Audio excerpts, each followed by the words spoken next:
All right, welcome back. eSIM Studios and Mobile Tech News. How's everybody doing? Let me get a volume check real quick. Hang on one second. Let's see here. I'm trying a new streaming service, so I want to. StreamYard's been messing up lately. All right, welcome back. eSIM Studios. Yeah, we are good. Okay, sorry about that. Yeah, StreamYard's been messing up big time. So wanted to get in here and try a new platform. What are we? Let's see. What are we streaming on? We are streaming on. What the hell is this called? One Stream Live. One Stream Live. Um, gonna give it a shot and see how it goes. Right? Can't be worse than StreamYard. So we will give it a go and try it today. I'm gonna talk about Xiaomi's new CPU. Xiaomi's new CPU. It's been rumored to be in the works for a while. I think for about a month or so, more than that, maybe a few months, right? Um, and it's interesting how Xiaomi got to this point. And I want to cast some possible aspersions upon Qualcomm and Snapdragon. Now, let me pull up some recent news that we will tie into this real quick, um, because it does entail what we're going to talk about here shortly. And it's not going to be a long live stream. I'm probably going to do 15, 20 minutes. Let's see here. Sorry, I'm doing this on the fly. Should have had this already up. Let's see here. So, Qualcomm XRING. That's what it is called. Qualcomm XRING 01. Now, I'm assuming that's good. The X Ring is going to be the name of their new CPU, and the 01 is obviously the first edition, and I'm sure the next year's CPU is going to be the going to be the Xiaomi X Ring 02. The year after that, 03, 04, 05. So they're going to give it a numbering system, so we'll be able to tell which is which in the future. But I typed up an article on my website, Mobile Tech News, that we will pull up here shortly. But let's get into how they got here. So the Trump admin or the United States has a little bit to play. Well, should I say probably has a lot to play in Xiaomi's efforts of putting together a CPU. Now, there's some questions, or at least one big question that I have. Maybe we'll get to here shortly, but the new sanctions on China, the new tariffs put on China. Xiaomi is a Chinese-based company, and the more the United States wants to distance itself from China, everything China made, not necessarily China made, but you saw how the United States did Huawei back in the first Trump administration, basically outcasted them and would not allow Huawei to sell and or promote any products within the United States. And if any company did business with Huawei, they would punish you as well. So that's why Huawei is operating currently everywhere in the world except the United States. And Huawei has their own proprietary operating system. It just does not have the Google Play Store on it. Now, it's interesting because it's real easy to install the Google Play Store. So it's Android is, and this is what Xiaomi is doing with their phone. So they're not only bringing a new CPU to the market for their phones, they're also going to ditch Google here in the near future. I'm probably within 1 to 2 years. The Xiaomi phones within the US, depending on what the future holds, we don't know. They may or may not dump the Google Play Store, but it looks like they are. So that's what I'm kind of thinking.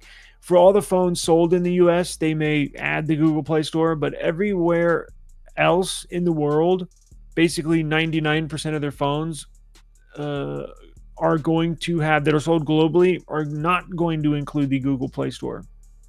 And Android is an open source code, open source project. So they can basically download the source code, AOSP, and make a few modifications and just exclude the Google Play Store and include their own app store. But you can go get a Huawei phone right now that does not have the Google Play Store on it, and you can sideload APKs. APKs are the file names of the applications. You can sideload APKs onto a Huawei phone. You can actually install the Google Play Store on a Huawei phone. It just doesn't have it out the box. And I think Xiaomi's headed in that direction, right? Now, getting into the CPU, it's interesting because they've kind of were forced to do this. Now, they attempted to make their own CPU about 10 years ago. It was a huge flop. They put it together, and it basically performed so bad that I believe they put it in one or two phones, but it went nowhere. Performance was far from whatever the best performing mobile CPUs were 10 years ago. Wasn't even close. And huge flop. And they basically ditched it, and we're riding on Qualcomm's back, right?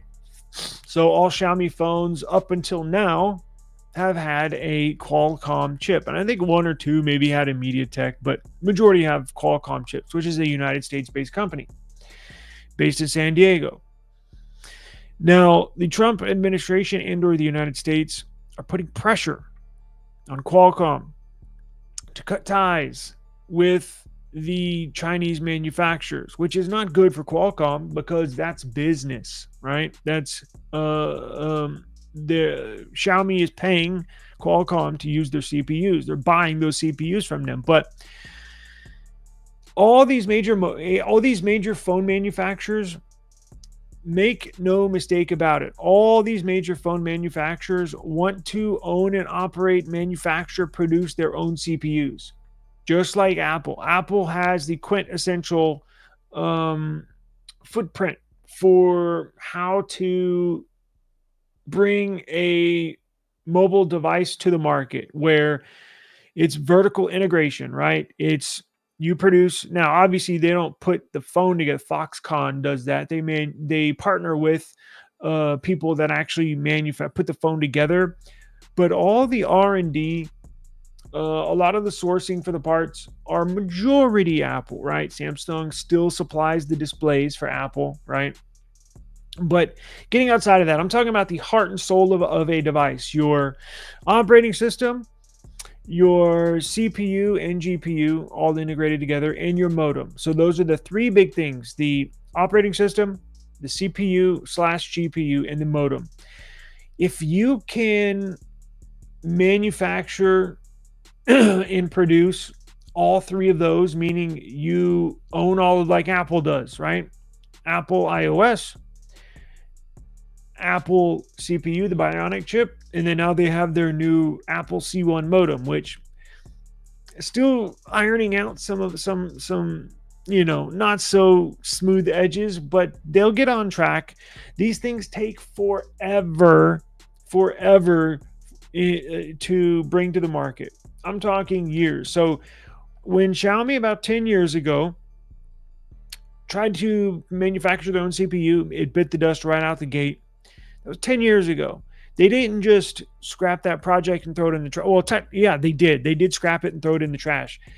But maybe about 8 years ago, 7 or 8 years ago, they decided, well, let's give this thing another shot. So their new CPU is about 7 years in the making. Apple, their new modem they just brought to the market in their new iPhone E16e, that modem, 6 or 7 years in the making. Like, this stuff takes a very, very long time to engineer, test,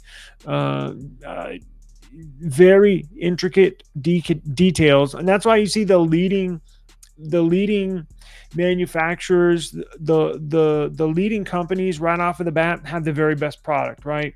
You see Qualcomm, and they're not the very best, but they're up there. You got Qualcomm, MediaTek with the CPUs, and Apple, obviously, and then you have Qualcomm with the modems, right? MediaTek also up there with the modem. So there's only a handful of companies.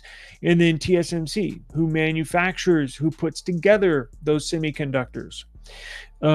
Trust me, Samsung would love to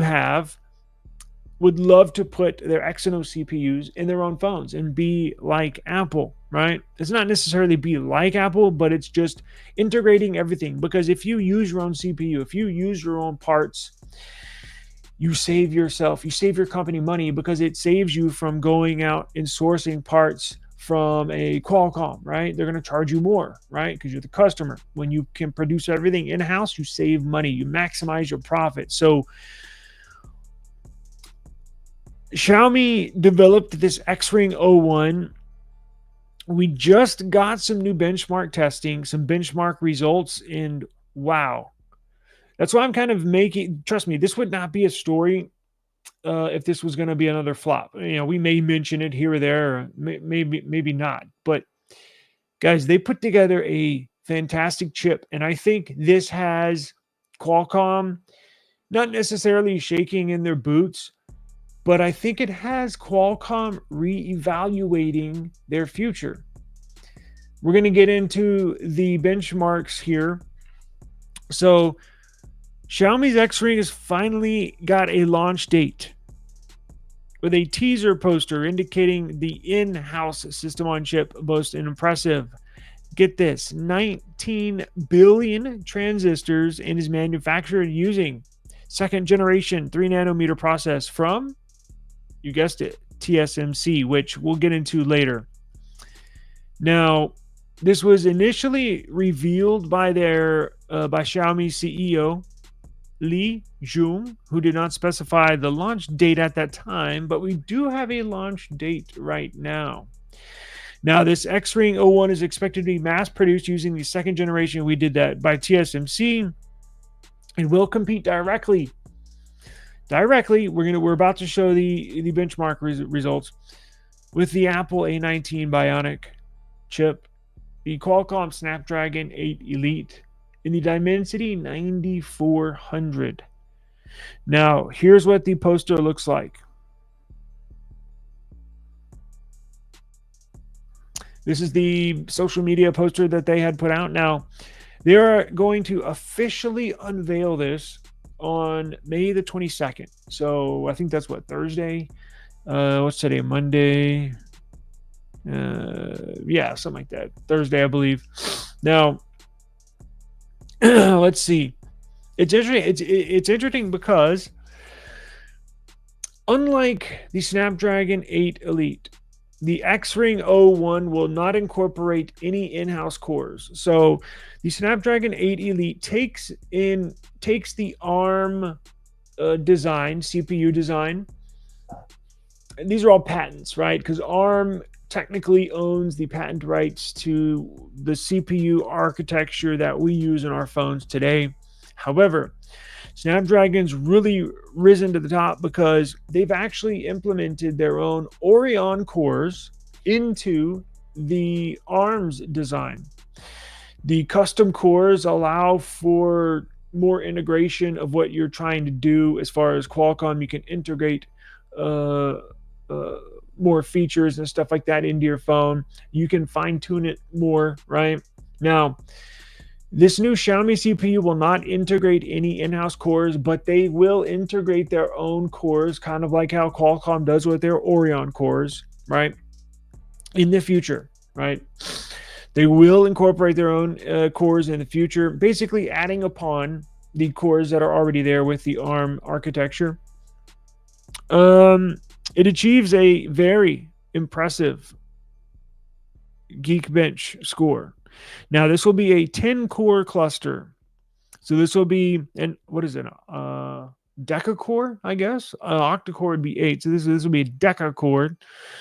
Let's see. It was first rumored that they would manufacture this on a 4 nanometer process, but I'm glad they chose the 3 nanometer process because that allows them to stay on par with the very latest and greatest CPUs, mobile device CPUs in the industry, because the Snapdragon 8 Elite is on a 3 nanometer node. The Apple A19 Bionic chip, Apple's CPU, is on a 3 nanometer node. The MediaTek Dimensity 9400 is on a 3 nanometer. So they wanted to stay right up there with the very best in the world. And it looks like they put together a pretty damn good CPU. This thing is only 4% slower than the Snapdragon 8 Elite. 4% slower than the Snapdragon 8 Elite. So it's basically neck and neck with the very best CPU that you can find on the market, right? So check this out.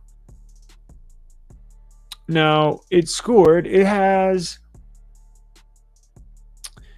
let's see, there's 4 cores functioning at 3.4 gigahertz, which we suspect to be the Cortex X925s.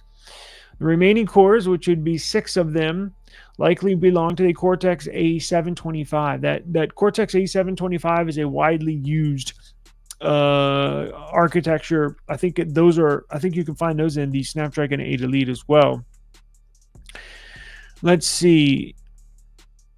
So there were multiple tests. So they ran, I think, 3 tests, and I got 2 of them listed down here. The first test, they scored a 2709 in single core and in 8125 in multi-core score. But then they had a even better one, scoring they topped out at a 3119 single core and a 9673 multi-core score. Those are right on par. Like I said, for just a few numbers shy of what the Qualcomm Snapdragon 8 Elite scored. As you know, the 8 Elite from Qualcomm, Apple has a better single core score, but the Qualcomm Snapdragon 8 Elite beats the Apple A19 Bionic CPU in multi-core score.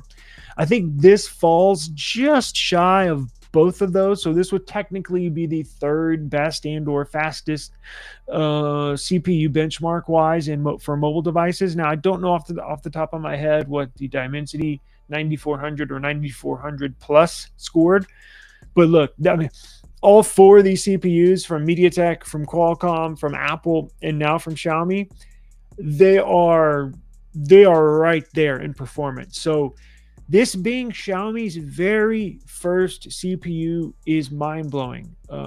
Just how they put this together. Nobody expected them to score anywhere near this. And quite frankly, they had to. If you're going to enter the market, they are going to introduce this into a next year's flagship. Now, I say next year's, which I think it's going to come out later this year. So technically this year's flagship here in maybe, I think, November, December. They're going to put this in the Xiaomi 15 Pro. I think they're not going to put the new Xiaomi XRING 01 CPU in all of their flagships because I think they still have to fulfill a contract that they signed with Qualcomm a few years ago. So I think they're going to slowly integrate this in to their flagship devices. Now, they're going to throw this in everything here in the near future. They're going to put this in tablets. They're going to put this in mobile devices and phones. And I even heard that they're going to make a special edition for their cars. If y'all have never seen a Xiaomi electric vehicle, they are freaking awesome. Now you'll have the Xiaomi 15, which will have a Qualcomm CPU. You're gonna have the Xiaomi 15 Ultra, right, which will have a Qualcomm Snapdragon CPU. The one that they're gonna put this in is the Xiaomi 15 Pro. I would love to get my hands on that. I've actually had one Xiaomi phone, and that was years ago. Just didn't have it for that long. I think I'm going to try and get this one just to test out this new CPU. Here are the specs. So when you look down here, the test was conducted on May 19th. Hell, that was this morning. Let's see here. Operating system, Android 15. And here's the model number. Name, ARM V8, 1 processor, 10 cores. 65, let's see, base frequency 1.8 gigahertz. Here we go. You have 2 cores at 1.8 gigs, 2 cores at 1.89 gigs, 4 cores at 3.4 gigs, and 2 cores at 3.9 gigahertz. Now, it's kind of shocking of how, not shocking, I take that back. We initially thought it was going to be a 1 plus 3 plus 4 arrangement, but that was incorrect. So I have the correct, it's corrected here on the benchmark scores. Now, it's interesting where this goes. So you'll see the Xiaomi 16 lineup. So not currently, you're going to see, we're on the 15 series. I think in the Xiaomi 16 series. Wait, hold up. Are we on the 15 series?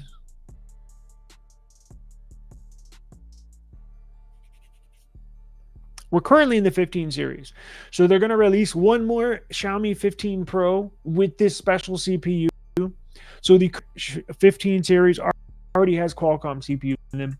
But they're going to, since this is announced, officially will be announced 22nd, they're going to launch a special edition Xiaomi 15 series. It'll be the 15 with this new CPU.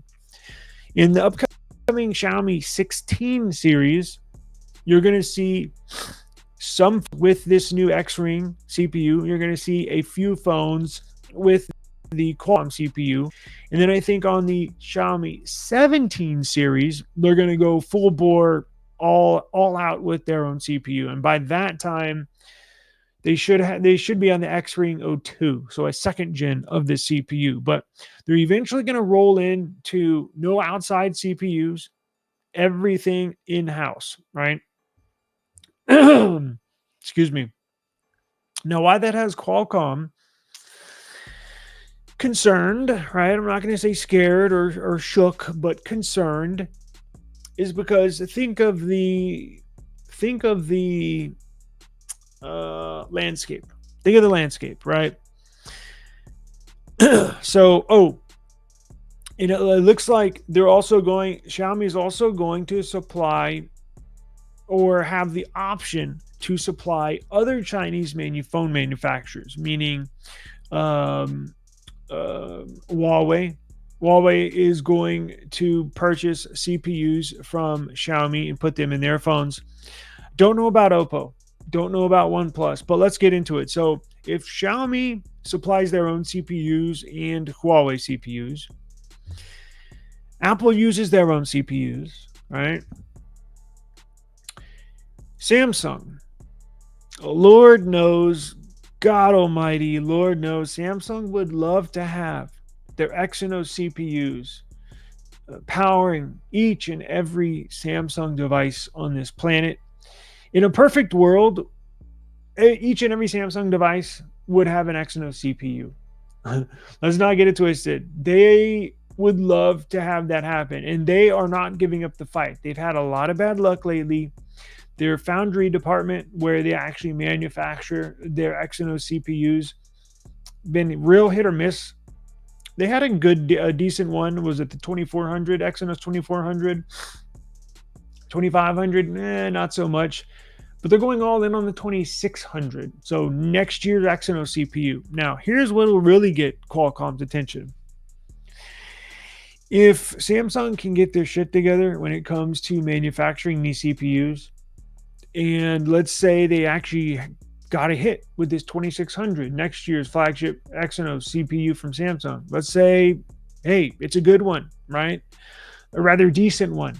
And they go all in. I don't know Samsung's current contract with Qualcomm, but if all they need is maybe 1 or 2 generations of their Exynos CPUs, meaning they have a good efficiency, meaning, and it has decent fanfare, right? They don't overheat, and you have really decent scores. I'm not talking about chart-topping scores like these, but let's just say they have a really good performing flagship CPU, and let's say they turn them out 2 years in a row.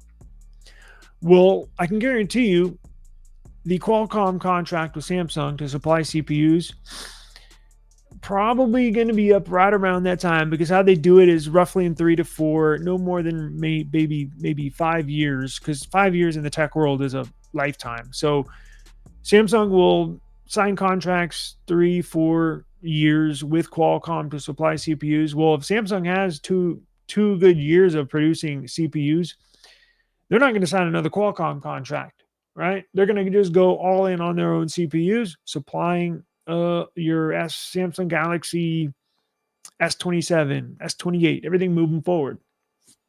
So where does that put Qualcomm? Xiaomi's going to have their own CPUs. Huawei's going to have the Xiaomi CPUs. Apple's got the A19, their own CPUs. Samsung would you be using their own CPUs? Who's going to use Qualcomm? Now, Oppo is the other major manufacturer, and they have a number of phone manufacturers. That's a parent company, right? They got OnePlus.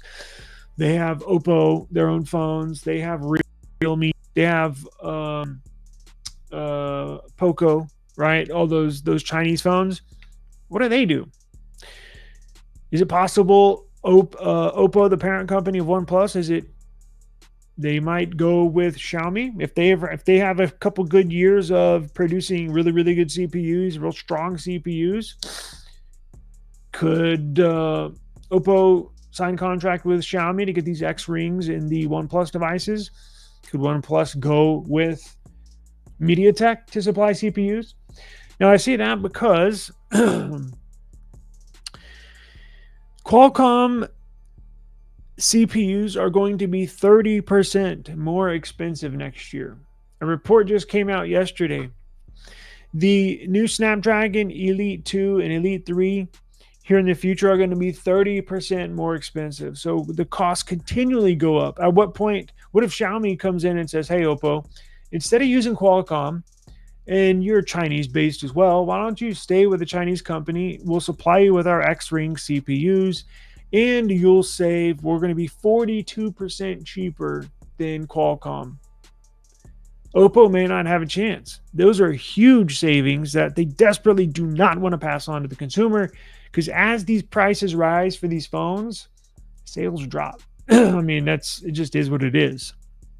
Where does Qualcomm go? They may be pushed out of the mobile phone market, because they don't manufacture a phone. They just manufacture a CPU. Now, it's a freaking badass CPU, but all these phone companies want to use their own CPUs. Now, I think Qualcomm is quietly planning for this. Now, if you run any company, whether it's small, right, you're sole proprietorship, you have a small LLC, or you're on the Fortune 500 list, you're always planning for the future. You're always looking at the landscape. You're trying to predict where business is going. I think Qualcomm sees this scenario and would make a graceful exit to computers, laptops, and electric vehicles. So Qualcomm, I saw a report last week saying that they're going all in on their laptop division. Now, those sales aren't really that strong, but they could dominate. Intel is basically really struggling. They're struggling just to keep their head above water, so they may go under. AMD is always going to be there, but you would always like to have two major competitors. Now, Qualcomm entered the ARM market, the x86 market, the CPU market for laptops last year, right? I didn't really have the best experience. Actually, I take that back. I got a Samsung Galaxy Edge, Samsung Galaxy Book 4 Edge. It was working fine for about 12 hours, and it just stopped working. It just wouldn't turn on, right? That had a Qualcomm ARM base, but I don't think it was necessarily, well, maybe it was due to that. I have no idea. But I've had an HP OmniBook X, phenomenal. Battery life's badass. So they're on the right track. And they're going to enter the car market as well. So they've opened up, they've had a new division for their EVs, but that's right up their alley, right? If they can sign huge deals with all these, with it's just like signing big deals with these phone companies. They sign big deals to manufacture and produce ECUs for automotives. They could sign a deal with Ford. They could sign a deal with Chevrolet. They could sign a deal with Ferrari. They could sign a deal with a bunch of car manufacturers. And actually, that might be more lucrative for Qualcomm moving into the EV space. I think they're quietly, secretly planning for that or something like that, because they've just invested I think it was $1 or $2 billion in their EV division, where they make electronic control units for vehicles, and they also heavily invested in their x86 division. So I think the groundwork is there for Qualcomm to kind of get pushed out of the mobile phone division of CPUs. It sucks. I really like their CPUs. Now, I guess you know, I've had a lot of good experiences with the CPUs, but it is what it is. That's just how the market goes. If the prices continually go up, then your customer, if you're Qualcomm, your customer, which is Xiaomi, which is Samsung, which is how Google even dropped them. Google's doing. How could I forget Google? They're designing their own CPUs. So everybody wants to do that, make their own CPUs, and I don't see Ford, I don't see Chevy, I don't see Ferrari manufacturing their own CPUs. They don't know what they're doing when it comes to that. But that's right up Qualcomm's alley. In fact, you can already find them in some EVs right now. So I think that's going to be their market. And don't doubt the AI market, data centers. I know it's kind of boring. Data center CPU. Well, the longer we go, the more data centers are being put up, the more AI data centers are being put up. And there is huge, big business in data centers moving forward. They're building them all around the world. So I don't think Qualcomm will be squashed, meaning out of business. I think they're just going to have to rearrange how they go about business and get into a different industry. But be interesting to see what happens. And again, that's probably 3-4 years away, but we will be watching. So make sure you subscribe to the channel. Appreciate the time. Let me get out of here. Thank you very much. And as always, I'll see y'all later. Peace.